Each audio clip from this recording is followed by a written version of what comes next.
So hello, what's up mga ka-J-Vlog? Welcome ulit sa panibagong video sa video na to. I-unbox natin itong napakalupit na entry-level smartphone ngayon ni Infinix, ang Infinix Hot 40 Pro. Maganda kaya to? Tara mga ka-J-Vlog, check natin.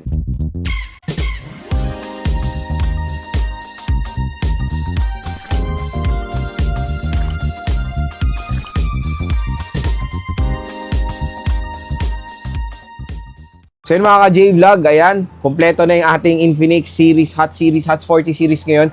Dahil ito na yung kumpleto sa lineup, the Infinix Hot 40 Pro. Nabili ko to sa Shopee, sa official store ni Infinix sa Shopee. Sa halagang napakamura lang kasi nakuha ko to ng sale, yung first release nito.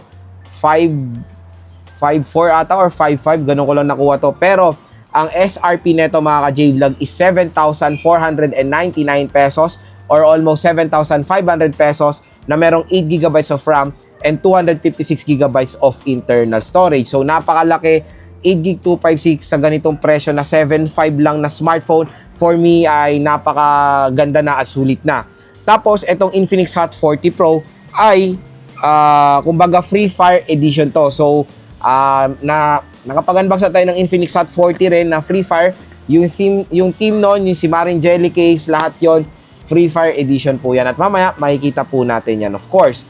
At kung interesado kayo dito sa Infinix Hot 40 Pro, huwag kayong mag-alala, ilalagay ko po yung link nito sa description. So yun mga ka-J-Vlog, maganda pa rin ipapayo sa inyo pag bibili kayo sa online ng mga smartphone, dun lang kayo sa Shopee Mall or sa Laz Mall para talagang legit na legit po yung bibili nyo mga smartphone. At syempre, pag bibili nyo or matatanggap nyo na yung smartphone nyo, i-video nyo while unboxing the unit para meron kayong proof kung sakaling hindi po smartphone ang laman ng in-order nyo. Ganon yung ginawa natin dito. In-unbox din natin at vinidyo. Pero good thing naman is cellphone ang laman. So maganda parating maging maingat tayo when buying smartphone online. Doon lang tayo sa mga official stores po mga ka-J-Vlog, diba? So yung color na unbox natin for today is the Horizon Gold na Infinix Hot 40 Pro. So sorry na, ito rin yung color ng Infinix Hot 40 na in-unbox din natin. So very identical lang talaga sila. Ito lang kasing available din sa Infinix nung time na yun. At sobra kasing gustong-gusto ko yung gold ng mga Infinix. Kaya yun din ang binili natin sa Hot 40 Pro. At ang maganda dito, MediaTek Helio G99 chipset ng Hot 40 Pro. And of course, meron na tong 108 megapixel na camera. So yun mga J-Vlog, samahan nyo i-unbox itong Infinix Hot 40 Pro. So open na natin. Ito yung box ng Infinix Hot 40 Pro. Very identical dun sa Infinix Hot 40 na box. So meron lang tayong Pro dyan. MediaTek Helio G99 chipset. G88 kasi yung Hot 40. So 8GB 256 din. Same lang sa Hot 40. So pareho sila ng box to be honest. So yan yung kanyang likod. G99. 108 megapixel na camera nito. 120 screen refresh rate with Full HD Plus display. So, alisin na natin yung sleeve niya kasi ito yung Free Fire Edition ng Hot 40 Pro. So, ito yung box. Hot 40 Pro G99. Okay. Open na natin yung box niya. So, inopen ko na rin ito mga J-Vlog kasi nga chinek ko to. Nung in-order ko sa Shopee. So, ito yung smartphone. Mamaya na to. Tingnan mo natin yung content ng box. So, ang bubungad sa atin dito is si Baby SIM eject tool. Meron tayong warranty card ni Infinix. And ito sa Hot 40 kasi unique si Marin Jellycase. Same din sa Hot 40 Pro mga ka-J-Vlog. Very unique si Marin Jellycase dahil meron siyang Free Fire Edition. So Booyan Now by Infinix. So ang ganda ni Marin Jellycase in fairness. And tingnan nyo naman, may slot siya for paring earphone pero absent si paring earphone. Ewan ko bakit. Naglakwat siya sa Valentine's. Meron tayong Type-C cable and of course yung kanyang charging brick na 33 watts ito. Yes, 33 watts ang max. So malakas na to. Mabilis na mag-charge dito sa ating Infinix Hot 40 Pro. So next naman, dito tayo sa main event, of course, yung kanya is yung smartphone. So ito na siya. So ito na ang Infinix Hot 40 Pro. Kasi natin yung kanyang plastic. Inalis talaga ang plastic, di ba? So tingnan natin yung color ni Infinix Hot 40 Pro in Horizon Gold. So in 3, 2, 1. Bam! So, hindi na ako nagulat kasi sobrang kamukha niya lang yung Infinix Hot 40 mga ka-J-Vlog. Super duper identical sila. Sa stroke lang ng brush design sila nagkakaiba. So yan, brush design din siya. Pero plastic siya. Maganda dito, matte finish. And sobrang premium looking netong Hot 40 Pro. So tingnan nyo, i-compare ko siya sa Tecno Spark 20 Pro. Ibahan nyo na lang yung mga phone comparisons ko dyan. Diba? Very identical din when it comes sa camera module na talaga yung mga smartphone brands ngayon. Mas malaki lang yung parang base ng camera ni Infinix Hot 40 Pro compare kay Tecno Spark 20 Pro. So ayan siya. Ang maganda nga dito, ito yung gustong-gusto ko, yung glossy na frame niya. Nagmumukha kasi siyang stainless steel. Pero hindi to stainless steel mga J-Vlog Plastic pa rin ito. Ayan. So, triple camera setup na rin itong Hot 40 Pro with 108 megapixel camera. Tapos dito sa gilid is yung fingerprint scanner slash power button and yung volume rocker na sa taas. Meron siyang secondary speaker grill. So, dual stereo speakers to. Nice. And meron tayong SIM tray na hybrid. Ano to? Tingnan natin kung hybrid ba to or hindi. Ayan mga J-Vlog, hindi siya hybrid SIM card slot, meaning pwede siya lagyan ng dalawang nano SIM at isang micro SD card ng sabay. Sa baba naman sa smartphone is a 3.5mm headphone jack, microphone, USB Type-C port, and yung speaker grills. Sa bibili rin neto, good news dahil meron na siyang screen protector out of the box. So open na natin si Infinix Hot 40 Pro. Ayan, Infinix powered by Android. So habang nag-open, syempre kabit natin si Marin Jelly case na meron design. So nakakalungkot, mawawala na yung, di natin makikita yung color na gold. So pwede nyo naman palitan to. Ayan, itsura ni Marin Jelly case. So bibilang ko na lang to ng transparent para mas makita ng bongga yung color nito. Pero okay naman si Marin Jelly case, maganda yung design. So ayan mga J-Vlog, na setup na natin to. Kung makikita nyo yung wallpaper niya, isa Free Fire. Meron tayong undox dito. Hindi ko kilala tong undox na to. So, pag inano nyo yung power button, nag-iba-iba yung wallpaper. So, Free Fire Edition to. May mga iba't ibang pets sila dyan. So, unlock natin. Ito yung ating wallpaper. Pating icons is Free Fire Edition yan. So, nagda-download kasi siya. Tignan natin yung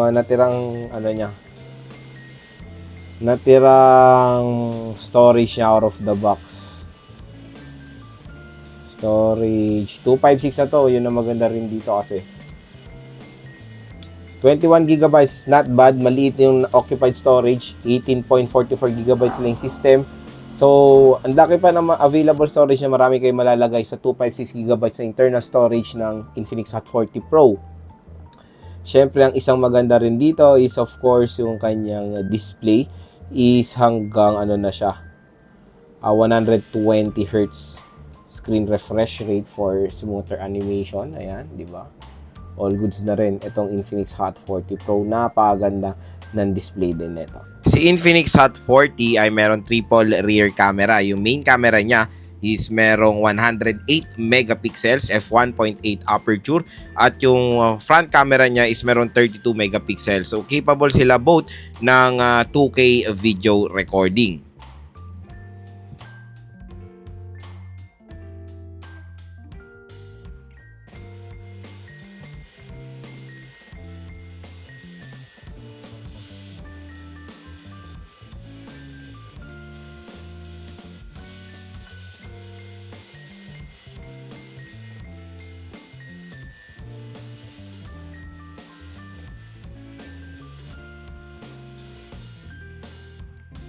Sa screen naman, si Infinix Hot 40 Pro ay merong 6.78 inches IPS LCD display na may resolution na Full HD Plus 1080 by 2460 pixels na meron 396 pixels per inch. Support niyang 120 screen refresh rate at naka-punch hole display siya. Sa OS naman, out of the box, saka Android 13 siya with XOS 13.5. Sa chipset, meron siya MediaTek Helio G99. Meron tayo octa-core CPU na meron clock speed na up to 2.2 GHz. And sa GPU, naka-Mali G57 siya. Pagdating naman sa battery, meron tayong 5,000 mAh na removable battery na support ang 33 watt fast charging. So next one mga ka-J-Vlog, gusto ko i-share sa inyo yung first impressions ko dito sa napakalupit na Infinix Hot 40 Pro. So, una-una yung kanyang display. Ang laki talaga ng display ng mga Infinix smartphones. Kahit nasa Hot 40 lang, yung non-Pro, almost ganito rin kalaki display niyan. Or ewan ko, alam ko magkalaki rin sila. Pero dito sa Infinix Hot 40 Pro, ang maganda dito, Full HD Plus 1080p na ang resolution nung kanyang display. Tapos mataas pang refresh rate niya, 120Hz screen refresh rate pa for smoother animation. Kung maglalaro kayo dito sa Infinix Hot 40 Pro, paniguradong may enjoy niyan mga ka-J-Vlog at very comfortable naman po maglaro dito sa smartphone na to. Number 2 sa kanyang chipset. So ito talaga yung nakikita natin chipset sa mga entry-level smartphone ngayon na 4G, the MediaTek Helio G99 chipset. Sa mga Pro, ganito yung nilalagay ni Infinix or ng mga transient company like Tecno and Infinix. Pero mga ka-J-Vlog, ito parati ko itong ulitin. Ilang beses ko nang na-try yung MediaTek Helio G99 chipset. Okay na okay po yan for gaming. Huwag kayong mag-alala. Syempre, stay tuned lang dahil i-game testin natin ito si Infinix Hot 40 Pro. Pero based sa experience ko sa mga ibang smartphone brands using the MediaTek Helio G99, super duper okay naman yan for gaming. Lalo na nasa entry-level segment ng MediaTek Helio G99 na dati nakikita natin yan sa mga ibang brands nasa mid-range segment. Number 3 sa RAM at ROM. So yun, nakakatuwa nga na nino-normalize na ang 8GB to 56GB sa entry-level segment na before or last year, nakikita natin yan sa mga mid-range karamihan. So 8GB to 56GB, napakasulit yan mga ka-J-Vlog, 7.5, diba? Tapos, pag tinimingan nyo pa to ng sale, pwede nyo pa to makuha ng 6 Plus or 5 Plus. So napakasulit, 8GB to 56GB. Ang dami nyo na po malalagay ng mga games, pictures, documents, videos, or music dito sa inyong smartphone. At ang pinakalas po sa kanyang design. Syempre, hindi ko malilimutan ang design ng Infinix Hot 40 Pro. Napakaganda, sobrang premium mga ka-J-Vlog at quick reminder lang na magkakamukha lang talaga yung Tecno, Infinix, and Itel. So ito yung Tecno, di ba? When it comes sa camera module, mukha talaga silang iPhone to be honest. At ang maganda nga rin dito, nagustuhan ko yung pagka-glossy ng frame kasi nagmukha siyang stainless steel ng mga iPhones. Pero plastic po to mga ka-J-Vlog, quick reminder lang. Mukha lang siyang stainless steel. So okay na okay yung design for me, perfect 10. Ang i-rate ko sa design ng Infinix Hot 40 Pro sa entry-level segment. So, premium look sa isang smartphone ay okay na okay para sa akin. So, ilang mga ka-J-Vlog yung unboxing and hands-on natin dito sa Infinix Hot 40 Pro. So, yun, abangan nyo na lang po yung full review and yung game test natin dito sa smartphone na to.